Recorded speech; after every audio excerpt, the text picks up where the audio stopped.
है ना, तो वो तय करता है कि आपके साथ बने रहना है या छोड़ देना है। 12th या कॉलेज पास हुआ छात्र जिसे अभी के समय में जीएनजी कहा जाता है, जम के शोषण किया जा रहा है। इस शोषण तो इन्हें मजदूरों जैसा काम करवाती है। तो में 12-12 घंटे काम करवाया जाता है, नाम पर पैसे खा लिए जाते हैं। भाई साहब कुछ हक तो इनका भी बनता है। आखिरकार इन्हीं के देश का युवा है, तो महीने की तनख्वाह 7 से 8 या 10,000 से ज्यादा नहीं, सैलरी से पैसे काट लिए जाते हैं। 53,671 बच्चों को बचाया गया। अगर आपको मार्केट में लंबा चलना है तो आपको पारदर्शिता रखनी पड़ेगी, बाकी आप बेहतर तरीके से समझते हैं। नमस्कार दोस्तों, आज का जो विषय है वो बहुत ही संवेदनशील मुद्दे पर है, जिसे अक्सर अनदेखा किया जाता आ रहा है। 12th या कॉलेज पास हुआ छात्र जिसे अभी के समय में जीएनजी कहा जाता है, जिसके पास पढ़ाई के बाद नौकरी नहीं है या अपना कॉलेज खर्चा निकालने के लिए काम करना चाहता है। ये वो बच्चे हैं जो मिडिल क्लास फैमिली से आते हैं और जिनके घर वालों के पास एक ही डायलॉग होता है कि अब तूने अपनी स्कूल पास कर ली है, अपनी कॉलेज का खर्चा खुद कमा और निकालो, और हाँ अगर थोड़ा ज्यादा कमा लो तो हमारी तरफ कर देना। साहब इन युवाओं का जम के शोषण किया जा रहा है। इस शोषण के शिकारी केवल ये छात्र नहीं हो रहे हैं, बल्कि वो लोग भी हो रहे हैं जिन्हें काम की तलाश है। अब बात आती है कि इनका शोषण कर कौन रहा है। इनका शोषण करने में नंबर 1 पर आती है कंपनियां। आपको मैं कुछ नाम बताना चाहता हूँ, जैसे कि प्राइवेट कंपनियां, स्टार्टअप कंपनियां, रीजनल कंपनियां। छोटे छोटे शहरों में चलने वाली ये कंपनियां तो इन्हें मजदूरों जैसा काम करवाती है।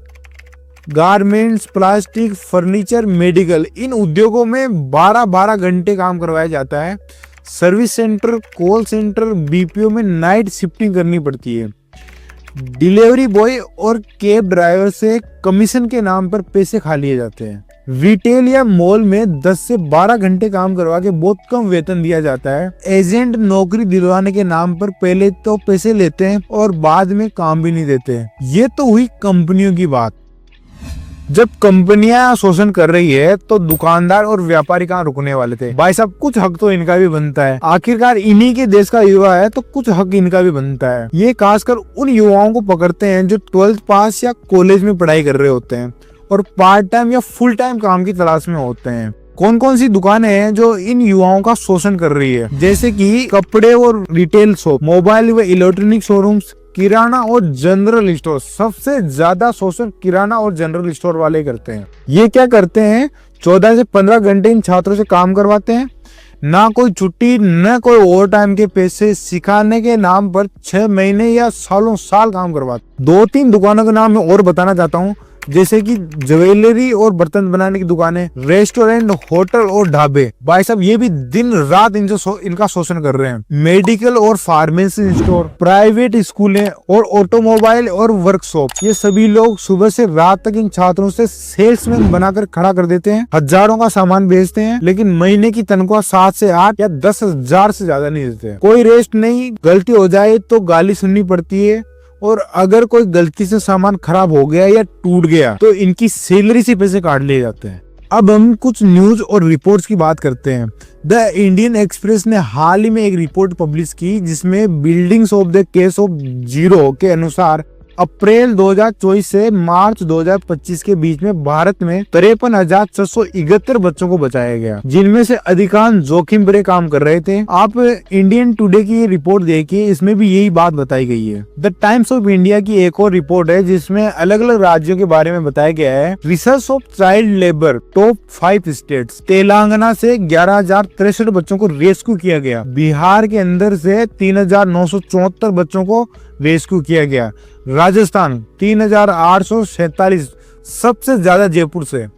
उत्तर प्रदेश के अंदर 3,804 बच्चों को रेस्क्यू किया गया। दिल्ली 2,588 बच्चों को रेस्क्यू किया गया। भारत सरकार का child and adult labour act 1986 सुनिश्चित करता है कि 14 वर्ष से कम के बच्चों को किसी भी खतरनाक प्रक्रिया में सुनियोजित नहीं किया जाए। अगर अब भी बात समझ नहीं आई हो तो हम एक इसे कहानी के माध्यम से समझते हैं। राकेश और अविनाश मध्य स्तरीय परिवार से दोनों स्टूडेंट किसी काम की तलाश में थे। 12th खत्म होने के बाद में कॉलेज की फीस निकालने के लिए एक इलेक्ट्रॉनिक शोरूम में सेल्स असिस्टेंट का काम लिया। मालिक ने कहा कि सुबह 9 बजे से लेकर रात के 10 बजे तक काम करना पड़ेगा। हफ्ते में 6 दिन किसी भी हालत में आना पड़ेगा। सिखाने के नाम पर पहले ही महीने का कम वेतन दिया गया। छुट्टियां बहुत कम, हफ्ते में सिर्फ 1 दिन, वो भी कभी कभार। पढ़ाई का समय काम के चक्कर में बिल्कुल नहीं मिल पाता। गलती होती है तो गाली सुननी पड़ती है या काम खत्म करने का दबाव झेलना पड़ता है। पेमेंट देरी से आता है या कभी कभार पूरी तरह डाला ही नहीं जाता या फिर कम ज्यादा के नाम पर काट लिया जाता है। मालिक अजीब शर्तें रखते हैं। पेमेंट 15 तारीख को मिलेगा। अगर काम छोड़ना है तो 15 दिन पहले सूचित करना पड़ेगा। लेकिन हकीकत ये है कि इन छात्रों को मालिक 1 सेकंड के अंदर निकाल देते हैं। उन्हें कोई 15 दिन का टाइम नहीं दिया जाता, 1 सेकंड में मार कर देते हैं। आपको मैं सुझाव देना चाहता हूँ कि ऐसी स्थिति में आप क्या कर रहे हैं। आप लिखित में ज्वाइनिंग लेटर मांगो,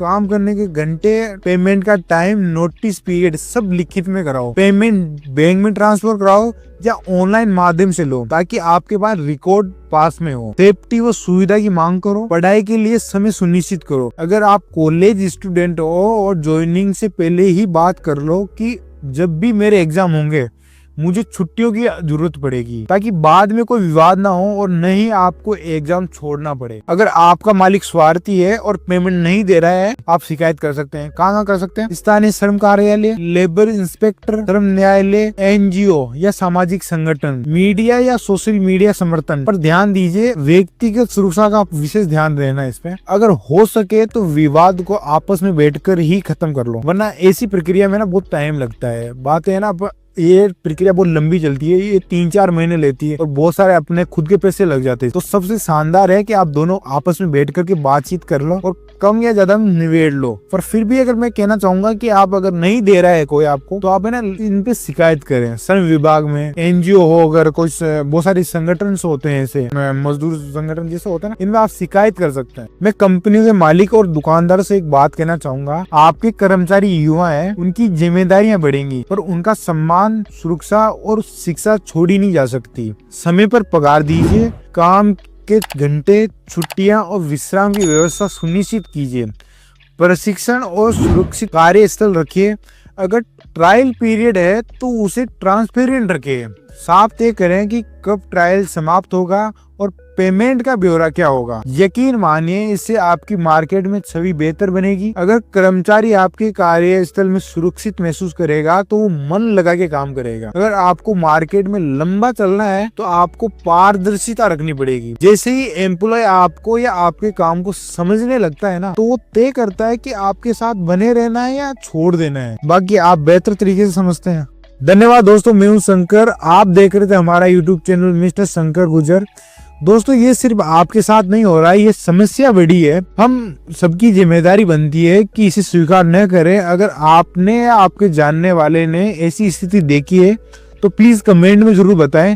श्रम विभाग में शिकायत कीजिए, ये वीडियो शेयर करें ताकि औरों को भी पता चले कि उनके अधिकार क्या है। अगर आप चाहते हैं कि मैं अगला वीडियो भी बनाऊं कि कैसे श्रम विभाग में ऑनलाइन शिकायत करें, क्या क्या दस्तावेज जुटाएं और कौन कौन से NGO हमारी मदद करते हैं, तो आप प्लीज कमेंट बॉक्स में जरूर बताएं। तब तक देखते रहिए हमारा YouTube channel. Please like, share और कमेंट करना न भूलें। अगर चैनल पर अगर नए हैं तो सब्सक्राइब कर लें ताकि अगली बार का नोटिफिकेशन आप तक पहुंच जाए। तो मिलते हैं फिर नेक्स्ट वीडियो में, तब तक बने रहिए हमारे YouTube चैनल पे। जय हिंद, जय भारत, धन्यवाद।